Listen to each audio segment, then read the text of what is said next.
America की यात्रा अब सिर्फ टिकट और वीजा तक लिमिटेड नहीं रह गई है।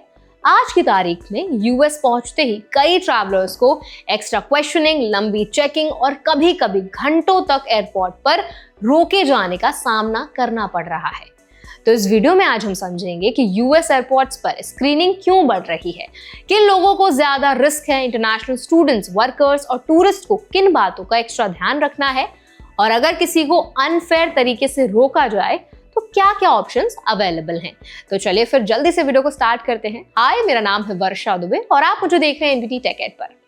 सबसे पहले समझना बहुत इंपॉर्टेंट है कि अमेरिका में एंट्री के समय स्क्रीनिंग पहले से ज्यादा स्ट्रिक्ट हो चुकी है। कई ट्रैवलर्स को पोर्ट ऑफ एंट्री पर क्वेश्चनिंग के लिए रोका जा रहा है, किसी को सेकेंडरी स्क्रीनिंग में भेजा जा रहा है और कुछ केसेस में एंट्री या एग्जिट में डिले भी हो रहा है। इसका मतलब ये नहीं कि आपने कोई गलती की है, लेकिन सिस्टम अब ज्यादा डेटा और वेरिफिकेशन पर काम कर रहा है। अब एक बड़ा बदलाव समझते हैं। अगर डिपार्टमेंट ऑफ होमलैंड सिक्योरिटी का नया प्लान पूरी तरह लागू होता है तो इमिग्रेशन से जुड़े सभी लोगों का बायोमेट्रिक डेटा पहले से कहीं ज्यादा कलेक्ट किया जाएगा, जिसमें सिर्फ फिंगरप्रिंट्स या फोटो ही नहीं बल्कि voice print, iris scan, facial photo और यहां तक कि डीएनए जैसी डिटेल्स भी शामिल हो सकते हैं। इसका असर international students, foreign workers, tourist, सभी नॉन सिटीजन्स पर पड़ेगा। एंट्री और एग्जिट दोनों समय फोटो और बायोमेट्रिक वेरिफिकेशन बहुत ही ज्यादा अनिवार्य हो जाएगा। कई लोग ये सोचते हैं कि सिर्फ इलीगल इमिग्रेशन वालों को रोका जाता है, लेकिन रियलिटी अब अलग हो चुकी है। वैलिड वीजा होने के बावजूद ट्रैवलर्स को एक्स्ट्रा स्क्रीनिंग के लिए भेजा जा सकता है। इसकी वजह कभी ट्रैवल पैटर्न हो सकता है, कभी रैंडम सिलेक्शन हो सकता है और कभी सिस्टम में कोई गलत इंफॉर्मेशन भी हो सकता है। अब खास तौर पर इंडियंस इन द यूएस की बात करते हैं। तो देखिए, इंडियन स्टूडेंट्स, H1B वर्कर्स और फ्रिक्वेंट ट्रैवलर्स को अक्सर रिपीटेड स्क्रीनिंग का सामना करना पड़ता है। अगर आपको हर बार एयरपोर्ट पर रोक लिया जाए या बार बार सेकेंडरी इंस्पेक्शन में भेजा जाता है तो इसे नॉर्मल मानकर इग्नोर करना बिल्कुल भी सही नहीं है। इसी सिचुएशन के लिए DHS ट्रिप यानी Department of Homeland Security Travel Redress Inquiry Program बनाया गया है। ये एक ऑफिशियल प्लेटफॉर्म है जहां आप कंप्लेन या फिर इंक्वायरी दर्ज कर सकते हैं, और अगर आपको लगता है कि आपके साथ अनफेयर स्क्रीनिंग हो रही है, तो बोर्डिंग डिनाई हुई है या गलत वजह से आपको रोका गया है, तो आप यहाँ अप्लाई कर सकते हैं अपनी जो भी आपकी क्वेरी है। DHS ट्रिप उन लोगों के लिए है जो एयरपोर्ट्स, ट्रेन स्टेशंस या यूएस बॉर्डर क्रॉसिंग पर बार बार परेशानी फेस कर रहे हैं।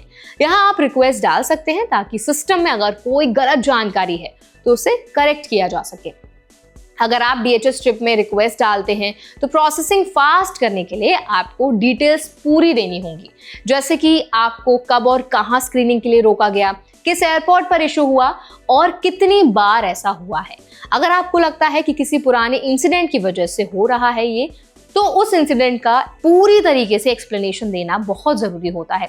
कुछ केसेस में ट्रैवलर्स को बताया जाता है कि सिस्टम में ऐसा दिख रहा है कि उन्होंने पहले कभी ओवरस्टे किया था। अगर ऐसा कहा जाए तो आपको प्रूफ देना होगा कि आपने ओवरस्टे नहीं किया। इसके लिए पासपोर्ट की photo, page, entry exit records, पूरा नाम, एड्रेस और डेट ऑफ बर्थ जैसी डिटेल्स मांगी जा सकती हैं। ये समझना भी जरूरी है कि हर secondary screening law enforcement data की वजह से नहीं होती। कभी कभी ट्रैवल सर्कमस्टांसेस या रैंडम सिलेक्शन भी रीजन हो सकता है। इसीलिए अगर DHS ट्रिप से आपको रिलीफ मिली है तब भी फ्यूचर में रैंडम स्क्रीनिंग की संभावना खत्म नहीं होती। एक और ऑप्शन है फ्रीडम ऑफ इंफॉर्मेशन एक्ट यानी FOIA।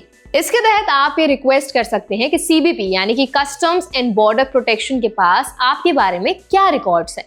खास तौर पर अगर आपको फ्यूचर में LPR या सिटीजनशिप के लिए अप्लाई करना है और एंट्री एग्जिट रिकॉर्ड्स चाहिए तो FOIA यूजफुल हो सकता है। लेकिन FOIA सवाल पूछने का तरीका नहीं है, ये सिर्फ रिकॉर्ड्स एक्सेस करने के लिए होता है। अगर कोई थर्ड पार्टी जैसे लॉयर या कंसल्टेंट आपकी तरफ से रिक्वेस्ट डाल रहा है तो उन्हें फॉर्म G28 सबमिट करना जरूरी होता है। बिना ऑथराइजेशन के कोई और आपकी तरफ से इंक्वायरी नहीं कर सकता।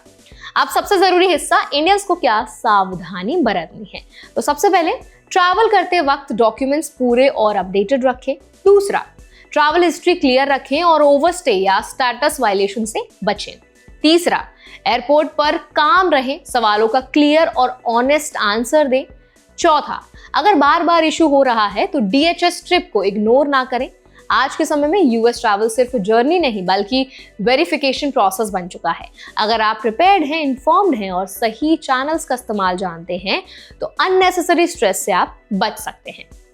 तो आई होप ये वीडियो आपको हेल्पफुल लगा होगा। अगर ये वीडियो आपके लिए हेल्पफुल रहा हो, आपको कुछ नया सीखने को मिला हो, तो इस वीडियो को जरूर लाइक करें और ज्यादा से ज्यादा लोगों तक शेयर भी करें। ऐसे और भी अपडेट्स के लिए, वीडियोस के लिए, इन्फॉर्मेशन के लिए हमारा चैनल NPT Tech Ed को भी जरूर सब्सक्राइब करें।